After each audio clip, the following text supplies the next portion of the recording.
Hello and welcome to Nikon Report, your weekly roundup of all the latest Nikon news and all other photographic announcements that we found interesting. It's Konstantin here. And this is Becky.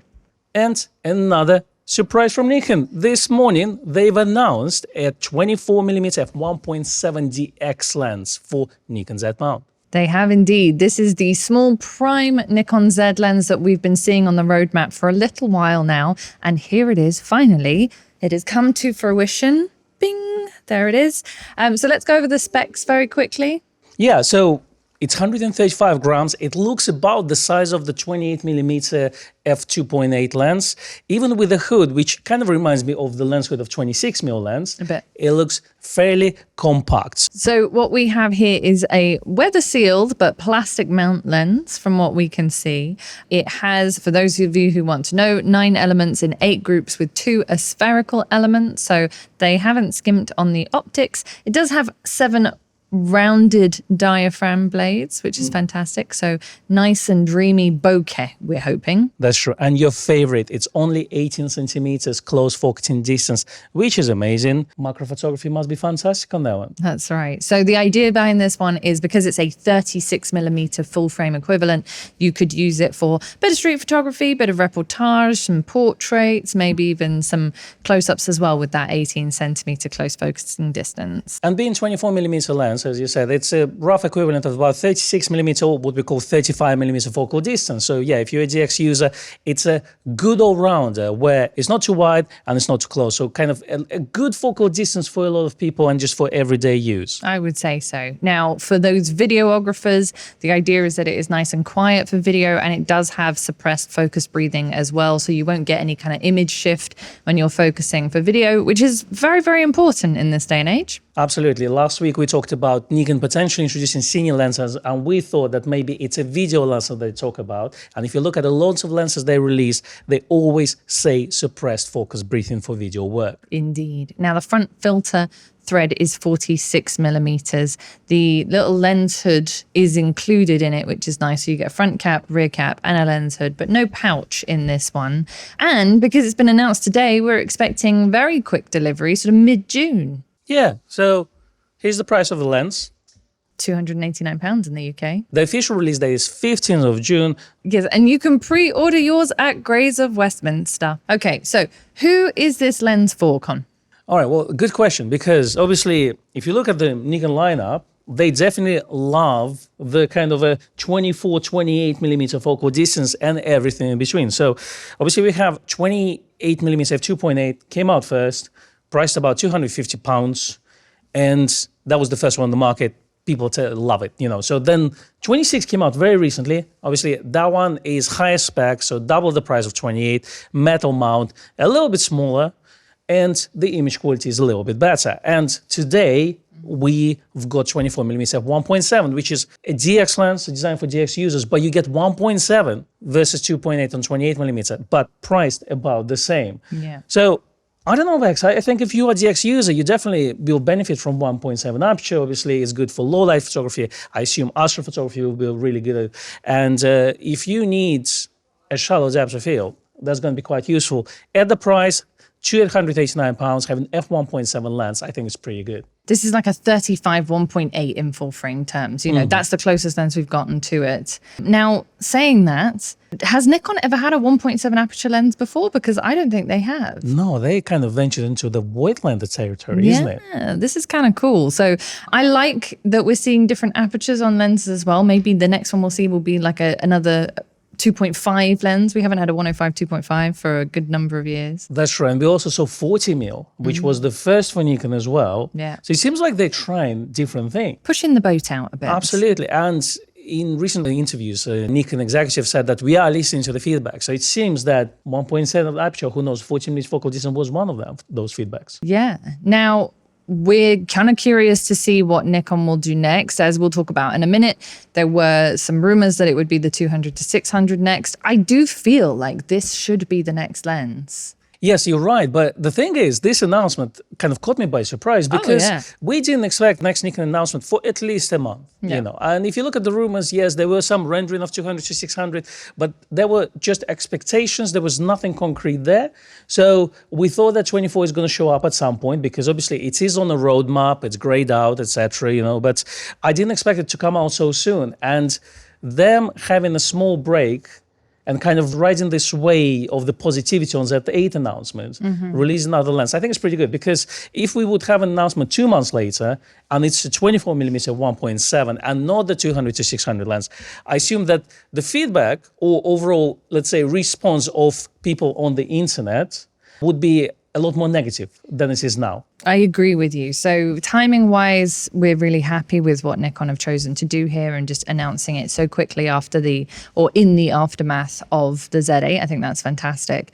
Now, the interesting thing, obviously, Nikon had a 35 f1.8G f-mount DX lens, which was equivalent of 50mm. We actually never had a kind of a budget 35 DX mil lens, you know, so it was something like 24 that would give a 35mm equivalent on Nikon DX body. Yeah. Now, what do you think? Are we going to see the 50mm budget equivalent? We obviously have 40mm, which on DX crop gives you 60mm, and I think it's a little bit too tight. For a lot of people, so it becomes more of a kind of a portrait lens instead of a standard lens. Yes. Do you think Nikon will release something like 35 1.8 DX lens in the future or not? Obviously, it's not a roadmap as we speak. I think I would be interested to see Nikon do something, and this is just bear with me here. Right. There's a long chain of thought. There is a chain of Buckle thought. up. If they are going to put themselves into a kind of competitive space with some of the other APS-C brands, then I think, first of all, they ought to have an update to the Z50, and we ought to have an APS-C camera that has image stabilization on the sensor. I think that, and this is just my personal opinion, I think that we should have an even wider lens prime, like an 18 or a 17mm if they're going at odd focal lengths. I think that would come first, and then I would like to see a 35 1.8. But I think that they need to focus on the bodies now. I agree. On the DX line. So that's my pitch. That's what I think. I agree with you. And I would love to see the 35 1.8, but I think that will be much later down the line. I think cameras needs to come next in the DX Nikon space. That's true. You mentioned the 18mm f2, and it's one of the first lenses I bought for X Pro 1 back in the day. Yeah. Because I'm a big connoisseur of the 28mm focal distance. Yeah. So for me, definitely, I would want to have something like this from Nikon. Now, the interesting bit of news that I read on Tom Hogan's website, where he said that the vibration reduction unit on Z8 has been completely redesigned to fit a smaller space. Obviously, it's a long take and it's a long shot, but I wonder that those developments and advances in Z8 vibration reduction, and obviously we had a vibration reduction on units like Z6, Z7, and Z5, but I wonder if we are closer to having vibration reduction on the smaller bodies. Because of that, they're kind of paving the way for it. Exactly. Interesting. On the smaller DX bodies. Yeah. So in terms of this, who knows? You're right. I agree. We need to have DX bodies right now. Maybe let's get the Z90 going. You know, maybe let's have an entry-level cheap camera with an LCD built in. You know, but from one point of view, yes, you're right. If you want to compete in the DX range, you definitely need to release a lot more bodies, get them more up to speed, and make them competitively priced. There you have it. Now let's move on to the other lenses that are rumored to be announced and discuss what do you think Nikon should release next. I would be interested to know what you think we might see next and when we might see it, because that's what everyone's question is going to be. Apart from those DX users who will be very, very happy to see this lens, the vast majority of full frame users will be going, okay, where's my lens now? So what do you think? What's your feeling? Okay, well, let's have a look at the lenses that we have available, like that grayed out and kind of expected for this year. Yeah, so we have 24mm, obviously, which was announced, and 26 was announced this year. 85 was announced this year. 12-28 was announced this year as well. So we have 35 f1.2 being rumored that will join 50 and 85 1.2 with the ultimate primes. Exciting. We have 70-180, which is basically available for other mounts. So we know it's going to come at some point. There's no design that needs to be done to introduce this lens. It's just a matter of when. I want it. And then we have 200-600. So I assume from all the lenses that got released, I think 200-600 is kind of the next step, and I think it's good to release around summertime.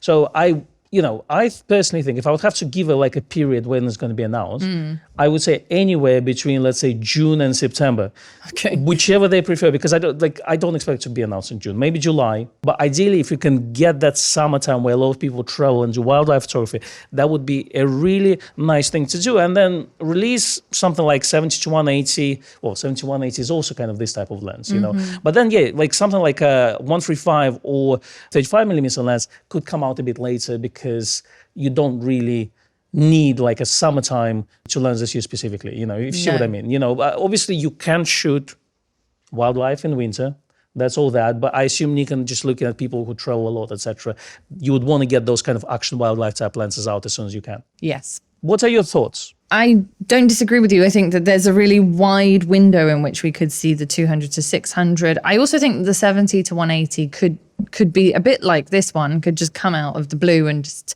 surprise, here's your 70-180 f2.8 non-S-line lens. That's what I'm hoping for. I am looking forward to the 135, but I'm with you that it doesn't need to be a summer announcement. I think that both the 35 1.2 and the 135 f2, let's say, could come out towards the winter time or even moving into the beginning of next year now, because we've just seen the 85 1.2. And I don't know if Nikon are going to want to bring out all those big, very expensive, wide aperture primes all together. That's true. Once they release 70-180 and 200-600, do you think the wide angle range or long telephoto range is effectively covered? Or do you think we need some other lenses to fill certain gaps? I don't think we need more lenses at this point. I think once the 200-600 is out, then we've basically got all the F-mount equivalents that people tend to go for covered. And I'm speaking from experience here of people saying, I have these F-mount lenses and I would like to change to the Z system. What are my options? And the 200-500 comes up so much in those queries of what is the Z equivalent of the 200-500. And obviously we have the 100-400, which is a spectacular lens. But if you've already got a 70-200 2.8, you don't need to spend another $2,500 when you've got quite a lot of overlap there. Also, if they were readily available, a teleconverter will stop that gap for you. That's true. I only have one lens that I feel like we can have to fulfill that particular long range. This is basically a lightweight 600mm lens. So something like 600 at 4.5 or 5.6. Sure. Because obviously we have a 600 at 4, which is big. Well, lighter than all of them, but still heavy, but also very expensive. Yeah. And it seems like since we have a 400 lightweight and 800 lightweight, that 600 lightweight would just fill that particular gap. Yeah. And would allow people on a certain budget who don't want to spend tens of thousands of pounds for bigger lenses get something like this. What do you think? Yeah. Do you think they would do it as a 600 or a 500? Well, since they released 400, 600, and 800, I think it just makes sense to release 600 because we got 400 lightweight, and I think that's what 500 5.6 PF became 400 4.5 in a way. Yeah. So I think if you release another 500, they're just too close to each other, and 600 will give you this a little bit of extra length to capture those moments, and then you can pick and choose what you want. I'm with you. See, I looked at the 400 4.5 as kind of like the replacement for the 300 phase Fresnel lens. Interesting take. With a teleconverter, because Nikon's research indicated that lots of people were buying the 300 PF and then buying the converter, the 1.4 to put on it. So they went, let's go 400. And I can see the logic behind having a 400 and a 500 for those few people that want a 500. But I see what you're saying and I don't disagree with you. So it's interesting you said 300 because obviously 300 PF is a lot smaller. Yeah. Even 400 4.5, well, it's kind of a lightweight lens. It's still fairly chunky in terms of its physical size. So I feel like 300 still can have a place. So maybe two lenses then, in my opinion, 600 lightweight as well as 300. Okay, interesting. Now, the rumors about 200 to 600 are starting to heat up. And actually, Nikon rumors already have a rendering of the lens. Obviously, it's not a real lens. Someone made a good Photoshop AI job, you name it, So, but this is what they kind of expect the lens to be. So they think that it may be 200-600. It's also maybe a 180-600 lens. So that can change. And obviously we've had 24-105 lens, which later changed to 24-120. So it is possible. They also think that 200-600 may have a variable aperture and not a fixed f6.3 lens, which was rumored before. Okay. Or 5.6. So does it make sense to you? Sure. I think it will all come down to the size and the price. The idea that it's going to be a 180-600 is quite interesting, which also throws it into the Sigma 150-600 area, which is a variable aperture lens. So I could kind of see that potentially happening. The Sigma 150-600 is a heavy lens, but it's not as heavy as the 200-500. So if they went that way with it, I think I would still be quite happy with it. It's also interesting to me because, yeah, if you think about 70-180, which will be 2.8, would be a budget option compared to 70-100 S 2.8 lens, then yes, 180-600 being a budget lens for wildlife photography would fit that kind of narrative. Yeah. Now, obviously, the 2.8 Nikon AK Tamron release is all 2.8 and fixed apertures. So that particular lens may have a variable aperture. I still think that they may have a fixed aperture, but since it's not based actually on the Tamron designs or anything like this, so yeah, there's a high chance that it may have a variable aperture. There you go. And Nikon rumors seem to think that the announcement will be come sort of June, July time, which fits sort of with what we're thinking, although we think they might push it back a bit later. But I would love it if it was ready for the summer.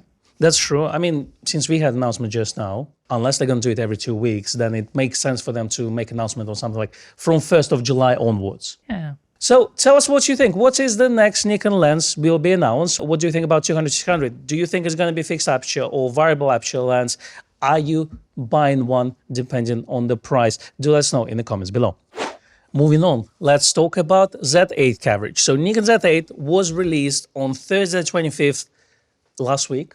It's been shipped all over the world, people getting their hands on, reporting on the performance of the camera and sharing their impressions online. Yes. Now, as per our last report, the first batch sold out worldwide. We weren't terribly surprised about that considering the level of pre-order, but it looks like supplies are going to be quite good. So although Nikon Japan sent out a statement to say that because of the large demand, they're not going to be able to fulfill all the pre-orders.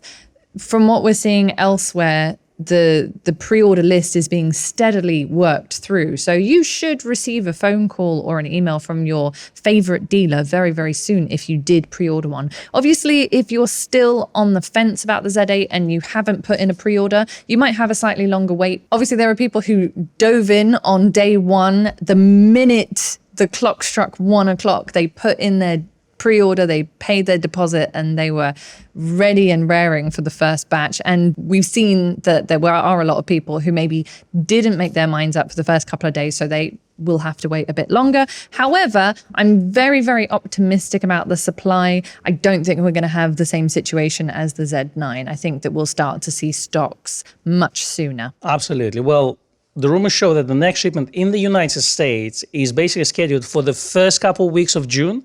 It seems like people getting the emails already with indication of the next deliveries.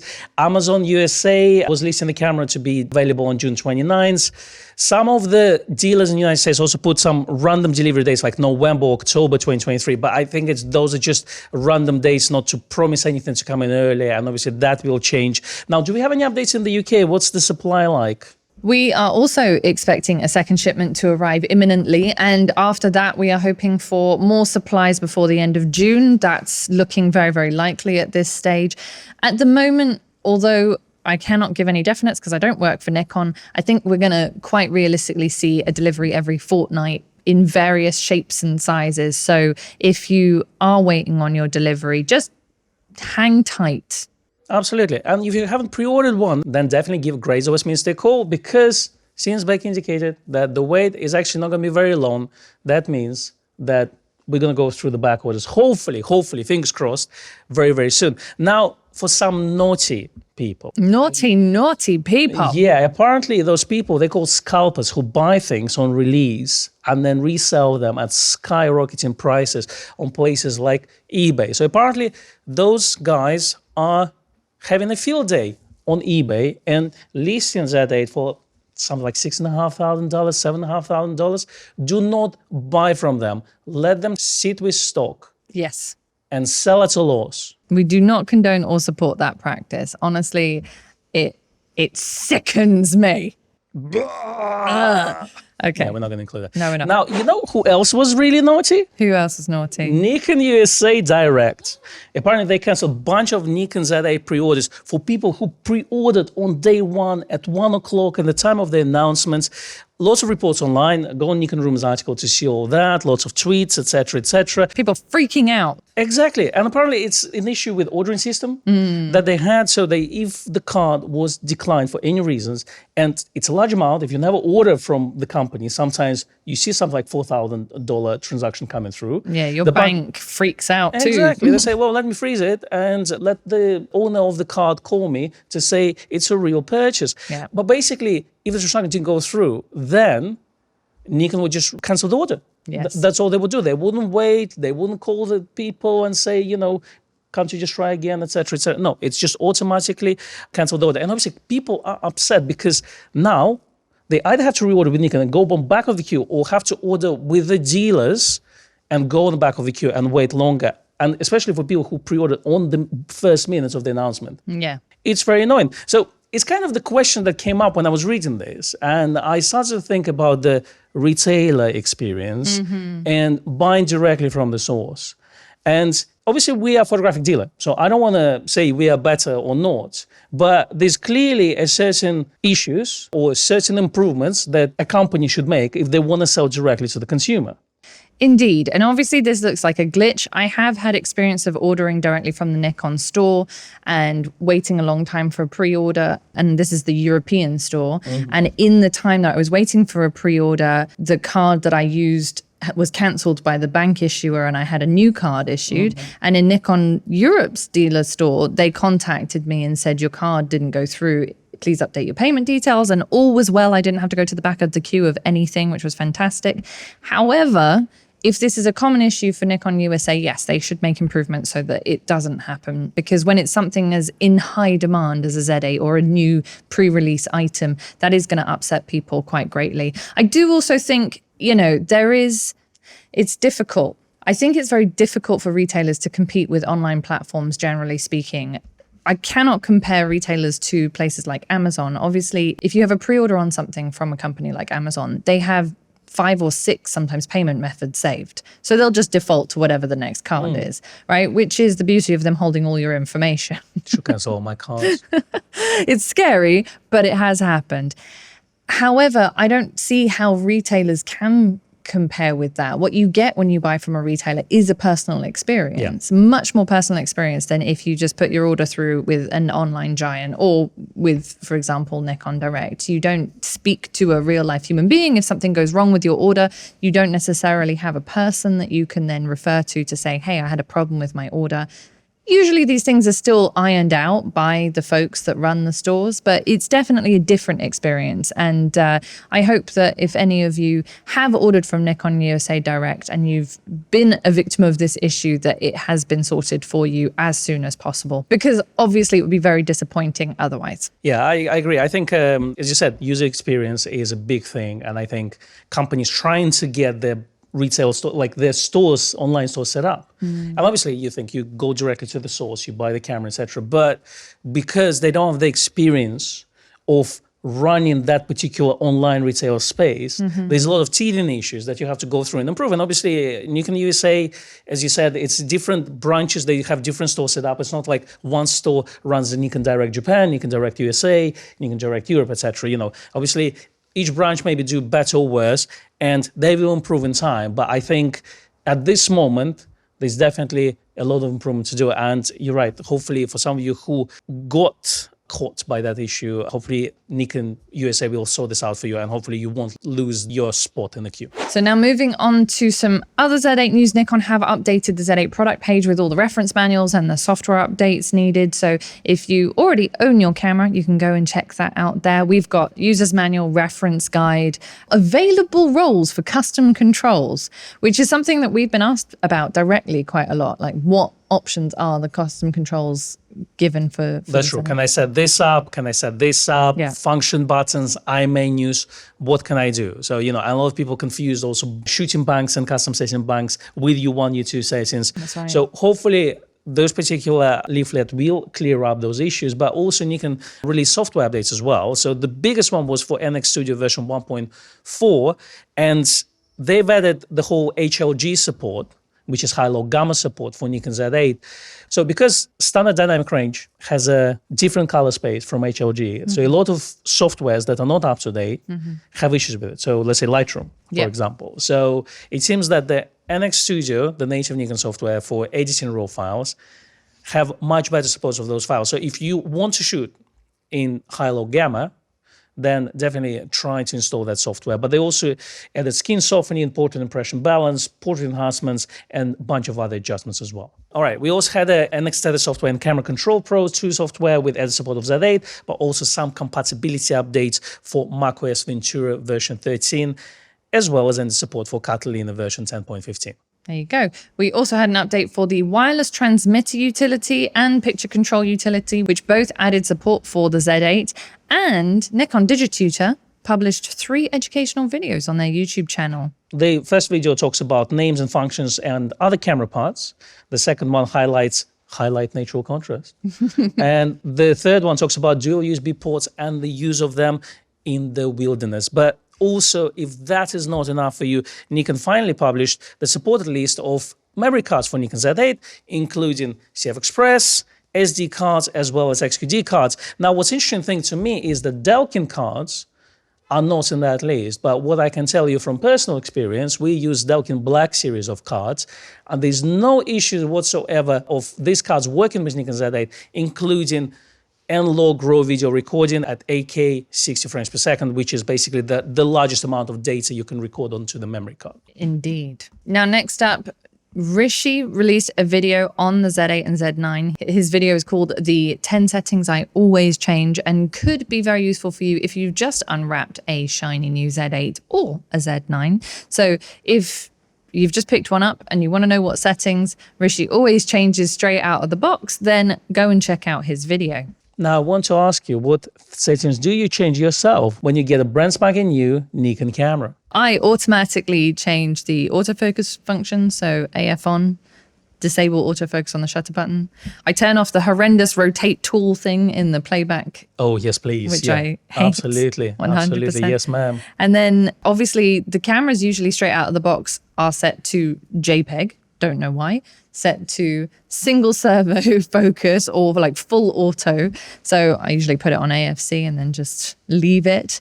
I think that's about it, really. That's true. After that, I can't use Becky's camera because I don't know what's going on there. One thing I do change on cameras like Nikon Z8 and Z9 with a built-in sensor protector. By default, it's switched off. I do turn it on. It's in the setup menu, and it's one of the things, obviously, it activates it when the camera is switched off. So when you change the lenses, your sensor is not exposed. 100%. Yeah, I actually don't know why it's not enabled by default. It's an interesting thing. It's a Richie might know. Maybe one day when we'll catch him in the wild, then we'll ask him this question. He might tell us. Now for some interviews about the camera. This is an interview with Keiji Oishi, which is Nikon's manager of user experience planning. And it is entitled, "We had a lot of options, but customers wanted a baby Z9. So many cards to make a hand." So basically they were asked, why did you decide that day is going to be Mini Z9? And according to them, they said, well, because people wanted it. They said, I want a Z9 in a smaller body. And that's exactly what they delivered. Now, they also asked why the SD card, and they said the Z8 will be used by high-end amateurs, so it is important to use a widely available memory card.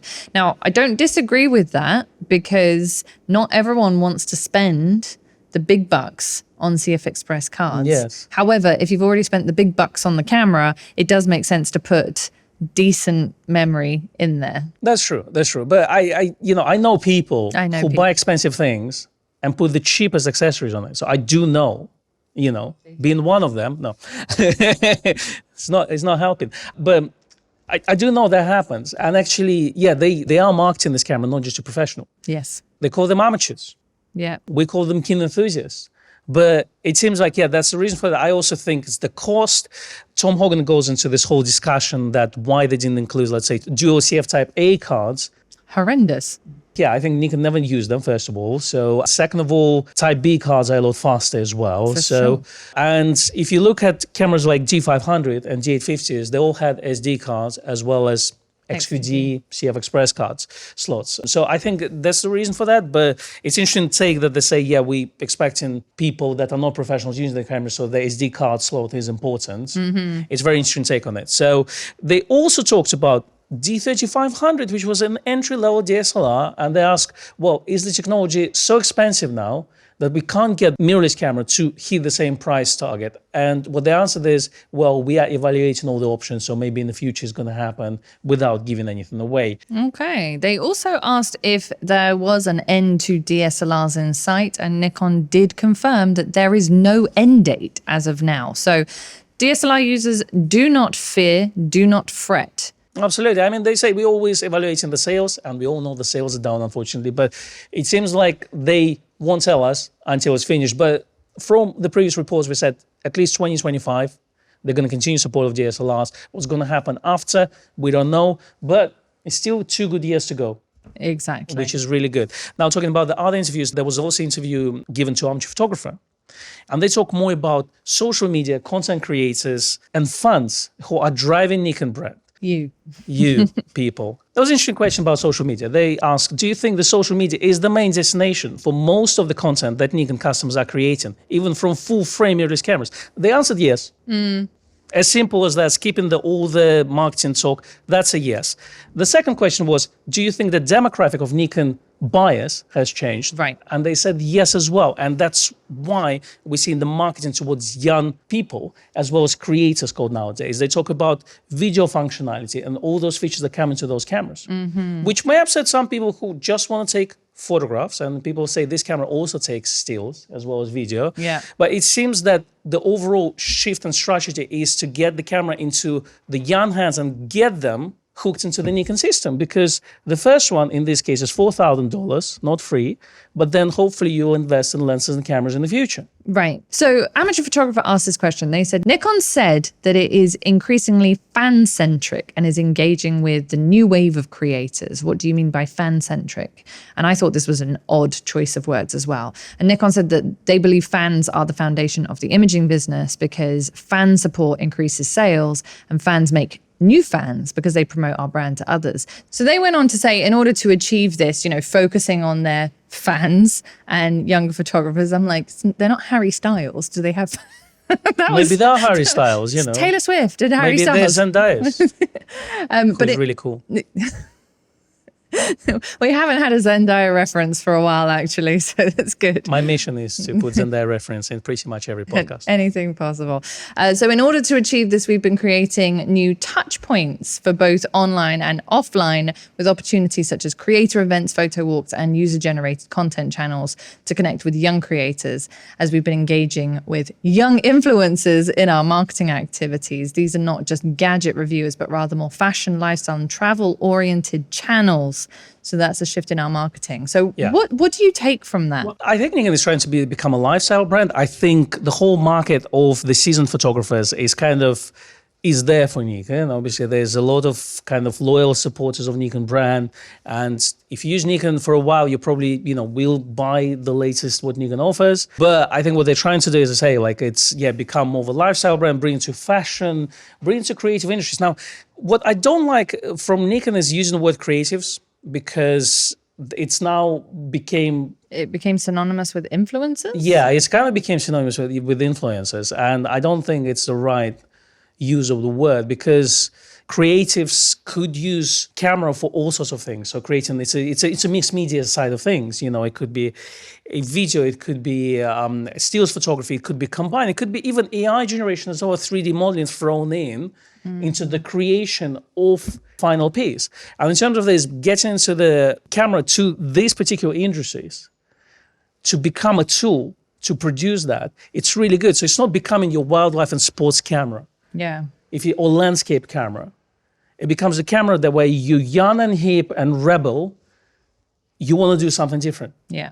And that's why it's important to get those cameras in those hands. As I say, it brings the loyalty along the way over the years. So maybe Z8 is the first camera that they got their hands on, which is really nice at this price, you know, but you get there and then maybe they'll form a loyalty like a lot of us. Yes, I think the key to that, and this is the last thing I will say on this piece before everybody decides to go and find another podcast to listen to. But the final piece I will say on that is I do think that Nikon need to make themselves more present in schools. Yes, we talked about it for years. For years and years, and I haven't seen it yet. But if their shift really is on younger photographers and the younger generation of photographers, it is so important to put cameras in the hands of young people because they will continue to stay loyal to a brand that they know. The vast majority of my, say, younger friends and my kids' school friends, they have used Sony equipment. So that's where they've kind of leaned towards, or Canon, but I think that's where we need to go. Yeah, so what they need to do, Nikon needs to release a console, first of all, so to compete with PlayStation, and that will bring the brand recognition to Nikon cameras. Now, jokes aside, one thing I want to say is bring back student discount. Agreed. Now, you look at software companies like Adobe, they give a heavily discounted or free licenses to students. Yeah. A lot of architecture software companies do exactly the same. Apple product. Exactly. Nikon used to have a student discount as well. Yeah. And I think it's necessary to bring back this program because the more young people get their hands on, the more potential future sales you will create. And future Nikon photographers. On Nikon. Now, we also had some reviews of the newly released camera. So F-Stoppers published an article which is called A Beast for Serious Photographers. Be reviewing Nikon Z8. And one thing he had to say is, I did not want to give it back. And I think this is a good statement for how good the camera is. Now, what I also kind of noticed and put in the things we're going to discuss is the cons, not the positive, but actually cons of the camera. And to show how different we are as people, because when I read this, I say that's not an issue. Yeah. But I want you to read it and let's talk about it a little bit. Okay, so the things that he didn't like, he said, I do not consider myself to be a noise/grain hater, but once you reach 5-digit ISO levels, the grain can result in a noticeable loss of detail. This is to be expected at such a resolution, so it really is not much of a complaint, but it would be wrong to say that the image was clear as day. Something to consider before you make the purchase. However, the image quality was still top shelf. So it's not really a complaint, but I'll complain anyway. Well, I was going to complain about something. Yeah, and then we're talking 5-digit ISO, so 10,000 plus. Yeah. So again, we all different people, and that's why I'm saying we're all different. But for me, 6400 ISO was basically the top I would go. Yeah. You know, and freely throwing like 12,000 ISO, 25,000 ISO into the mix, in most cases, while the camera performs really good, it is expected to camera not to perform well. So again, for me, it's not really a negative for the camera, if you see what I mean. Right. It's not a D6. Yeah. Okay. He also said, I really wish I could have mapped one of the lenses on the function buttons to be able to enable, disable subject detection on the fly. A toggle like that would have helped tremendously when I didn't want the camera to recognize the face, because sometimes it was a little too good at it and focused on the faces I did not want to. I have experienced that with the Z8 and the Z9. Sometimes, depending on your scenario, you don't want it to focus on the faces at all. It depends on what you're doing, really. And an interesting option that I think could potentially be added in firmware if it was that much called for. But again, you can very quickly change the face when you're shooting. So if it's a face that you don't want, you can just flick that out. You flick the button and it will switch face. Yeah, because you normally have a yellow box. That's where the box that's is tracking this particular subject. And then you got white boxes, so other faces that you can switch to. So you can do that. But I assume that having the function button set to, let's say, switch from face recognition to, let's say, vehicle detection would be quite an interesting thing. And obviously, I think it's one of the things that Nikon may want to consider in the future firmware update. Now, one thing he didn't like is actually a shutter sound, and he had it disabled straight away. He said, sure, you can change the volume or even the pitch, but I just could not tolerate it for some reason. Yeah, if you go from a mechanical shutter sound, even the very soft mechanical shutter of the Z6 or Z7 to the Z8 and the Z9, it is weirdly distracting. I have to agree. So we can all talk about the beauty of shutter sounds from cameras, and you can actually watch hours of videos of different shutter sounds on YouTube. If that is what gets you excited. But if it's if it floats your boat and if it's a deal breaker for you, well, c'est la vie, I guess. Just turn it off. Exactly. I think for 99.9% of people, they can live with the shutter sound even if they don't like it. That's right. Now, we also had a review from Digital Camera World Review. Now, they said the Nikon Z8 is, for all intents and purposes, a Z9 crammed into a smaller body using the same stacked CMOS sensor with a blisteringly fast readout that makes a mechanical shutter completely redundant. A little chunkier than the Z6, Z7 line, it has more direct access buttons than these cameras, which make it a genuine pleasure to use. It borrows much of its form factor and handling characteristics from the D850, widely considered to be the best all-round DSLR ever made, and has a fair shout at staking its claim to be the best all-round full-frame mirrorless the world has ever seen. All right, so now let's talk about pros and cons for the camera.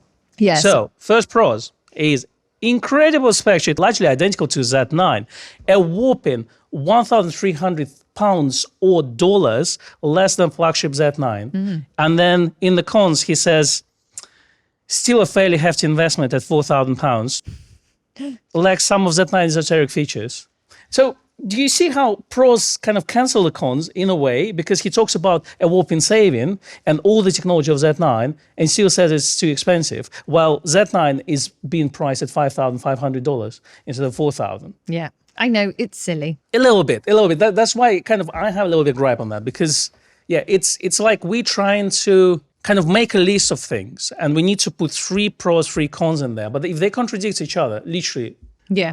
So the great thing is the price, but the negative is the price. Yes, that's basically it. Great thing is it basically has everything a Z9 has, but it doesn't have everything the Z9 has. I understand what you're saying, but it's always good to have both opinions. So let's move on to another review. This is the Nikon Z8 review, Smaller, Cheaper, Still Excellent by Gerald Undone. This is actually a review for videographers and for photographers watching. He says it even takes pictures. Wow.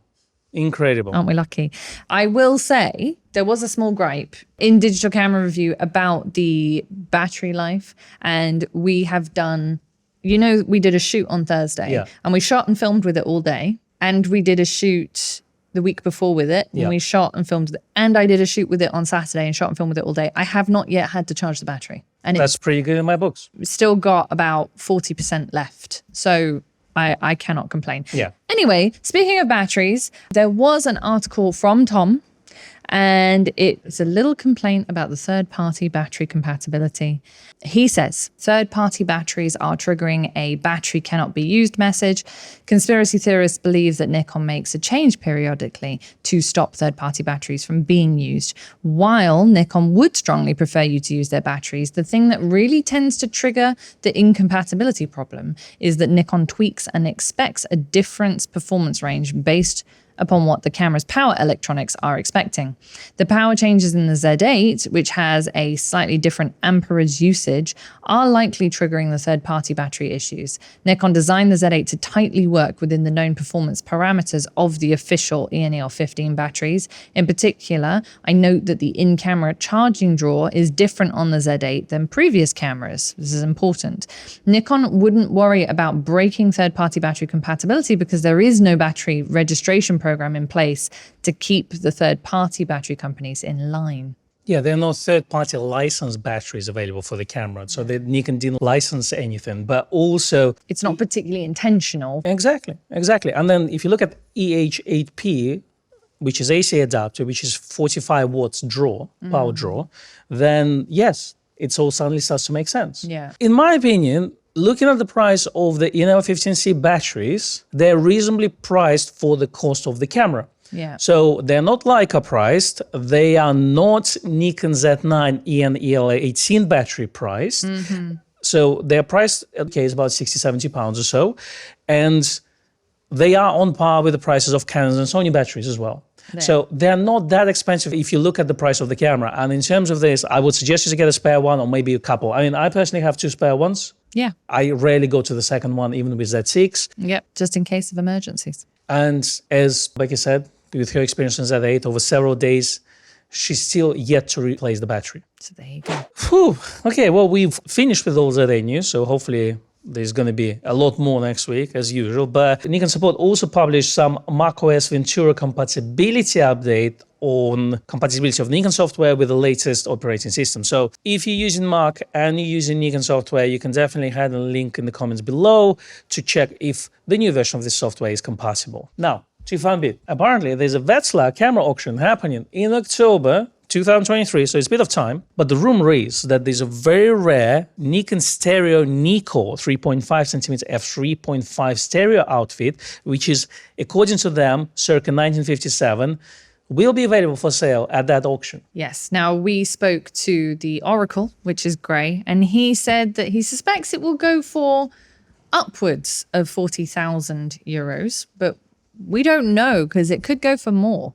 Yeah, we also found a very interesting book, which is called the Nikon Complete Rangefinder System by Robert Rotoloni. And he provides a lot more information on this lens compared to any information that's available online right now. That's right. Now, the auction is not actually live yet, nor is there a preview of it on the Wetzlar auction website, but we can tell you that 174 were made, of which 28 thereabouts were destroyed for the taxman. So there are actually only 146 supposedly out there in the world. Yeah, there's 4 pages of all the information about this lens, so make yourself comfortable. Open a bottle of your finest, whatever you drink, and we're gonna have a read. Story time. Voiced by Becky Danese. I'm not going to read this all. I mean, this podcast is not long enough, so I think we need to put it up with the 4 pages of information on a rare Nikon lens. Okay, so Mr. Rotoloni said that the first mention of the stereo Nikon is produced in literature that he can verify from the price list dated 1st of May 1956. It's known that there was one shown at a Japanese show in May 1956. The first price list says Nikon stereo outfit consists of dual f3.5 NIKKOR lenses, stereo prism unit, stereo viewfinder, stereo viewer, leather case, AC600 stereo outfit complete with leather case, price to be announced. Later on, he goes on to say that the prices were in the range of about $274. It would be pretty phenomenal to see it go for upwards of 40,000. But considering there's only 146, if that, in the world, I suppose we can't be terribly surprised. That's pretty good investment. You only had to buy it in 1957, hold it for about 70 odd years, and sell it at profit. That's right. And that's a wrap. Thanks for joining us this week. Thank you very much for watching and or listening. Please give us a like and a subscribe if you're on YouTube. If you're listening on a podcast platform, we'd love a rating, a review, perhaps a follow, anything like that. Absolutely. We are available on all good podcast platforms, including Apple Podcast, Amazon Music, YouTube Unlimited, and Spotify. Amazing. We're also on the interweb. You can find us on Instagram. I'm at Rebecca_Danese. The shop is at Nikon at Gray's. And I'm at Konstantin Kochkin. We do publish some photographs taken with the lenses that we review on this channel. So do have a look at those samples there as well. And we are on our way to 20,000 subscribers. So if you haven't subscribed yet, definitely click that subscribe button below. Subscribe. We will see you next week. Thank you very much. Bye-bye. Bye. Bye. Bye.